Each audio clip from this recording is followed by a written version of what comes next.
Sometimes the Thoresby Society doesn't own an original painting, but fortunately some of its members had photographed paintings which were still around in the Victorian period. And this one is a case in point. We don't know where the original watercolour is, but this fantastic lantern slide of it records Hunslet Feast in 1850. The building which dominates the scene, of course, is the parish church of St Mary's in the background, with its fine and new tower of 1832. And you can just see the second story of 1744 of that church. In front of it is the Punch and Judy show. This was one of the highlights of the year in Hunslet. We've got to remember that today we take for granted holidays, but in the 19th century, holy days like the feast day here, which was normally held in August, was a time for great celebrations. The people of Hunslet invited their friends and relatives round, and the week before Feast Week was known as Liver and Whitewash Week, because the people spent the week trying to do up the house by whitewashing the walls. They scrubbed and polished the furniture, ensured that the metalwork around their fireplace was burnished to a high gloss.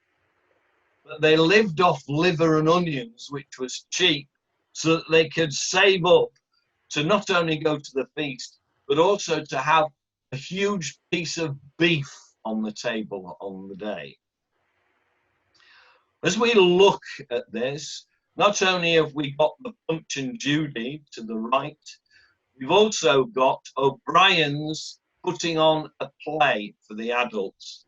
And these really were the worst form of amateur dramatics, but the people absolutely loved it.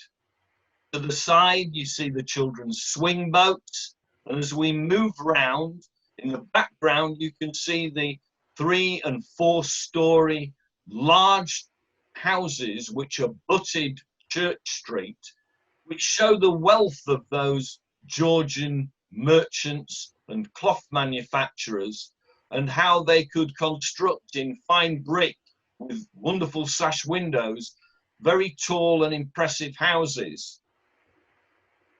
What you have in front of those are the stalls, and the children loved this because it captures the excitement of the day. You've got there the absolutely wonderful stalls crammed with oranges, brandy snaps, nuts and gingerbread, and also the toy stalls for the children.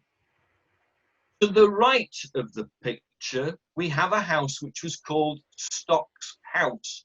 And outside there, that is where the original stocks were, where people who had committed crimes were put in and punished.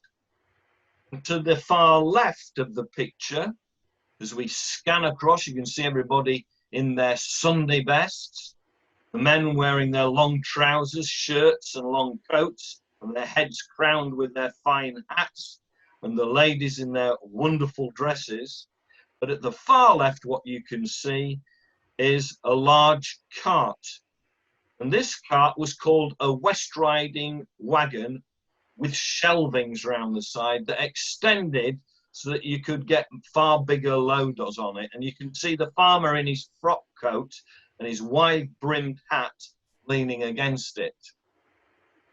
Now, the great historian Peter Breers has analysed in detail this painting, and what he's said is that this was done by a skilled amateur who was located in a first floor window so that they could get the perspective across the whole scene. And how lucky are we that that historian of Leeds managed to gain permission that day to photograph that painting of that amateur artist. And it provides the most wonderful record of the highlight of a Hunslet person's year in the 19th century, the Hunslet Feast.